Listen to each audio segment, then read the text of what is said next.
You're listening to 90.3 NearFM. It's Northside Today. Johnny here, and that was Jai Ho, which means victory, praise like Biba in Spanish. The singers A.R. Rahman, Sukhwinder Singh, Tanvi Shah and Mahalakshmi E.R. Reasons we played this is because India Independence Day is almost upon us. It's August 15th, 2 weeks away. And speaking of which, I'm now joined here in the studio with Aparna Shukla from Ireland India Council. She's going to be talking about India independence, the history behind it, and briefly about India Day coming up on the 1st of September next at Farmley Estate.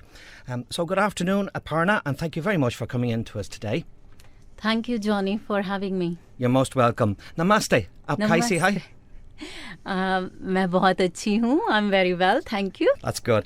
So on the 15th of August, it's a national holiday in India commemorating the nation's independence from the UK, United Kingdom, on that day, way back in 1947. Tell us just a little bit and briefly about the history behind all of this. Yes, it's a very long fought independence that we received in 1947. So Britishers actually came to India in 17th century, and initially they came in a sneaky way for doing business. So it was a business venture, and the name of the company was East India Company. And with this East India Company, slowly and gradually they started to kind of take over bit by bit, because India was divided into many small kingdoms and there were a lot of kings.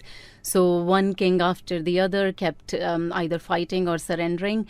And then eventually the full British Raj means kingdom, was declared in 1858. And the first revolutionary freedom fight was actually in 1857, and that was our biggest revolutionary or uprising, as you can call it.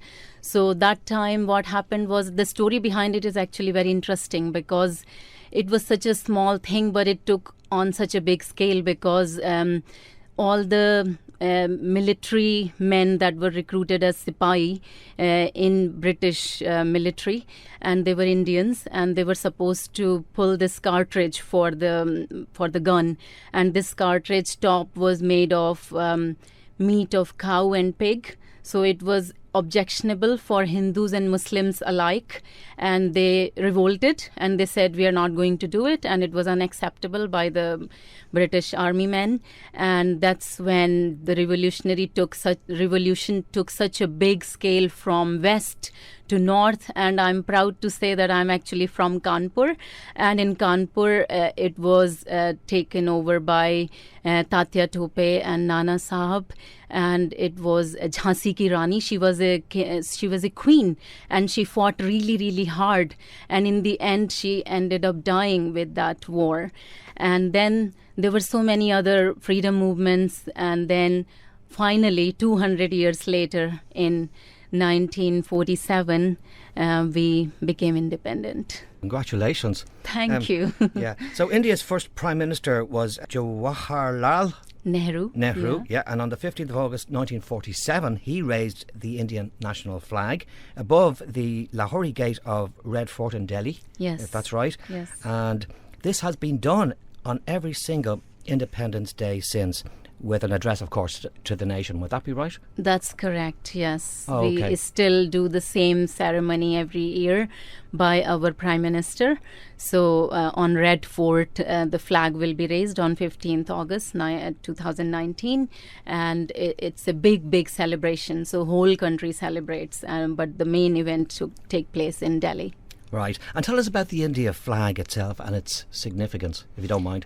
Yeah, so Indian flag is a horizontal tricolor flag, and it's divided equally in three parts. So the three parts, the top part is saffron color, we call it, so orange color, and which represents courage and sacrifice. And then the middle one is white, which represents purity and truth. and then the bottom color is green, which is representing faith and fertility. So all the colors signify something which is very meaningful. And then in the middle of the flag, we have Ashok Chakra. So Ashok Chakra is, Ashoka was the great king of India who finally, in the end, after winning all the battles, he went into Buddhist path, and he followed that. So we still remember King Ashoka. So there is a wheel, and this is a kind of wheel of universal law. So that has 24 spikes. So that is navy blue in color, and that sits in the middle of the flag.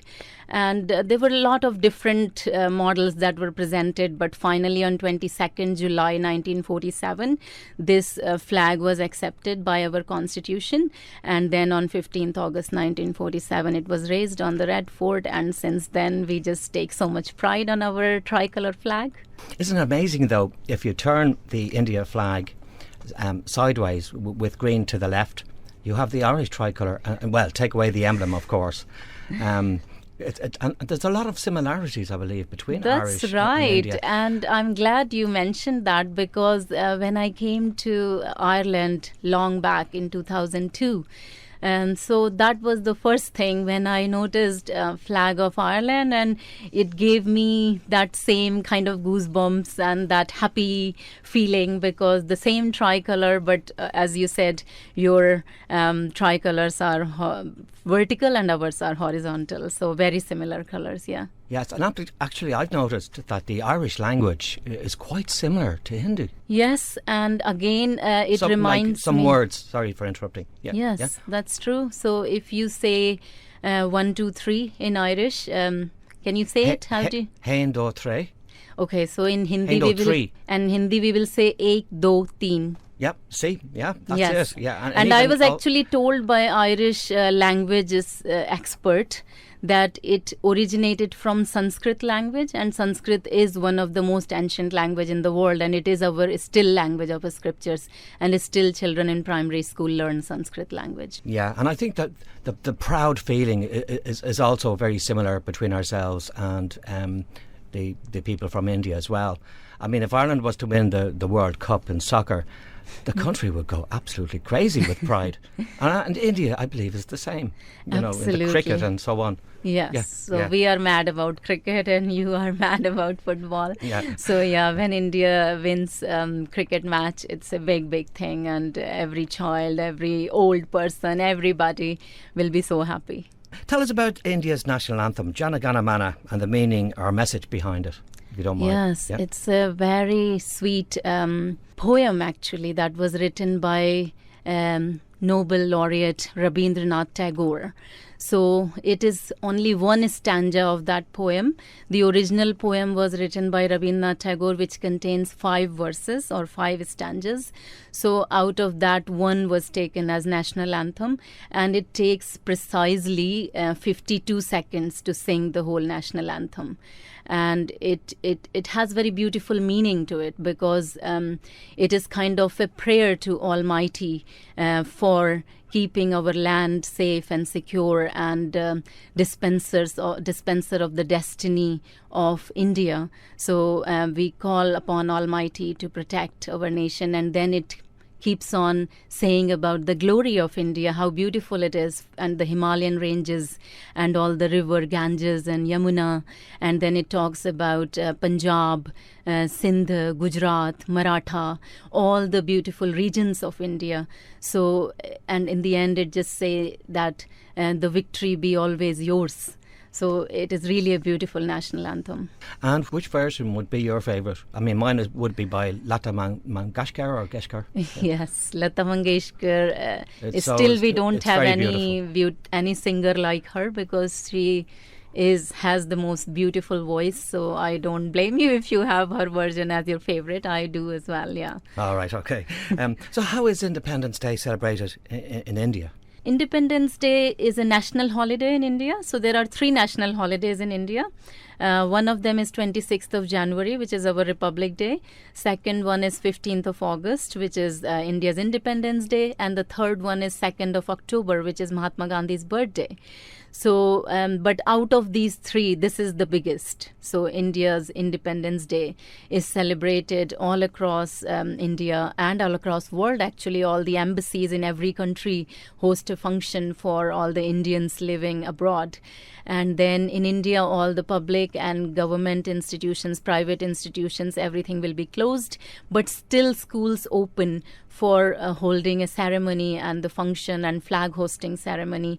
And then, of course, the big event takes place in the Red Fort, but there will be a lot of dramas and recreating the history and showing that how our freedom fighters struggled and how they sacrificed their lives, and we remember their sacrifices, and then we sing patriotic songs, and there'll be a lot of instruments playing and marches and so many things. I mean, and everybody will be just kind of, the whole country baths in tricolor.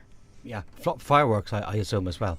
Yes. Yeah. All right, okay. If you don't mind me asking, tell us about the Koh-i-Noor. It's one of the most expensive and largest cut diamond in the world. That was allegedly stolen by the British from India, and it's now on display in the Jewel House in the Tower of London. Yes. Yeah.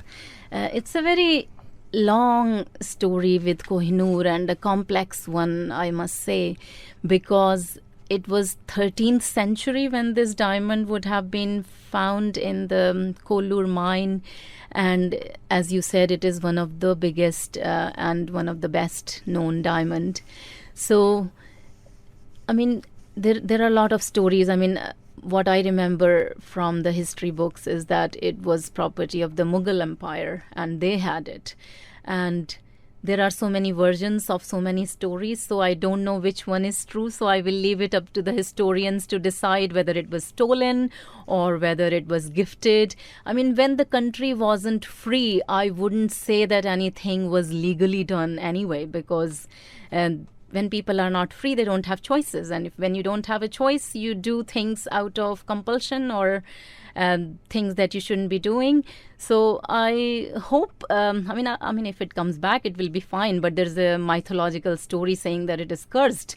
So maybe it's a blessing in disguise that India doesn't have it at the moment. So I don't know. I'll leave it up to the historians and the people in power to decide.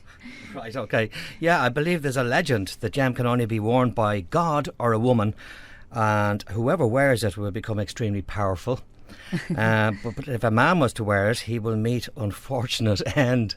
So I don't know how true that legend is, but I certainly wouldn't like to try it out. No, me neither. No, I'm better off without diamond. Yeah.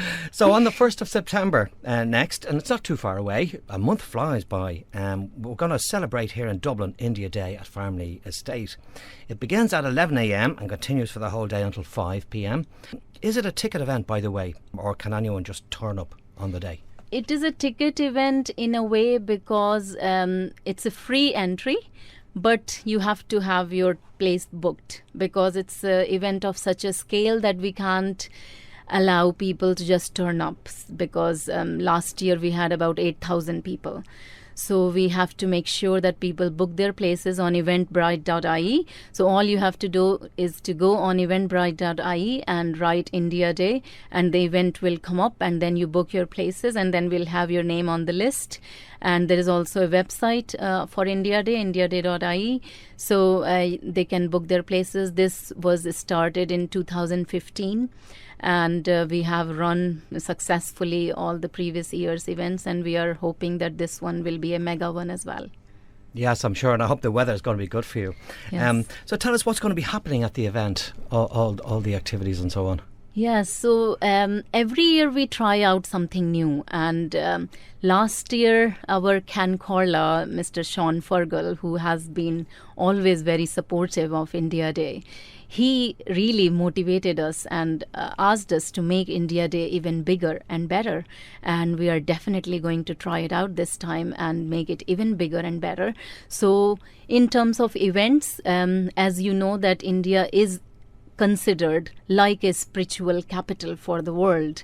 So we start off with spirituality because we always kept something spiritual on India Day. So there will be some yoga session and the talk on Vedanta philosophy of India. And then there will be inaugural session where the VIPs and the guest of honor and will do their speeches. And then we will have Indian classical performance of singers of world-class level. So these singers will be performing with live music, and also there will be Indian classical dance performances, fashion show, and there will be a lot of stalls which will be selling Indian ethnic wear and bindis and also handcraft material, and there will be food definitely, which is the most big attraction for everybody. Yes, of course. Yeah, the Indian cuisine is absolutely delicious, isn't it? Yeah, yeah, and there's going to be a lot of places where you can get your food. Yes, not just the one, so there won't be too many long queues or anything.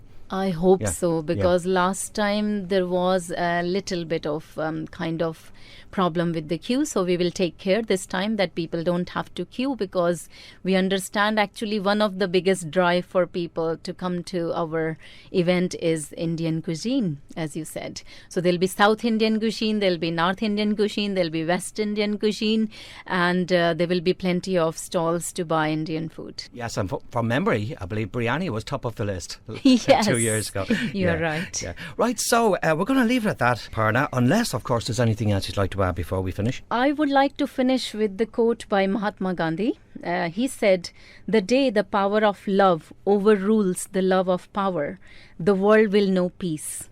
So with his message of peace, and I would like to end. And thank you very much, Johnny, for having me in the studio. You're most welcome. Aparna, thank you very much again for taking the trouble, in fact, to come into us today, all the way from County Meath. And happy Independence Day to yourself and your son in advance. And all the best to you, and take care. Thank you so much, Johnny. You're most welcome. Now, that was Aparna Shukla, Ireland India Council, telling us all about India Independence Day. It's coming up on August 15th, only two weeks away from today. The history behind it, briefly about India Day coming up on the 1st of September next, as well at Farmley Estate.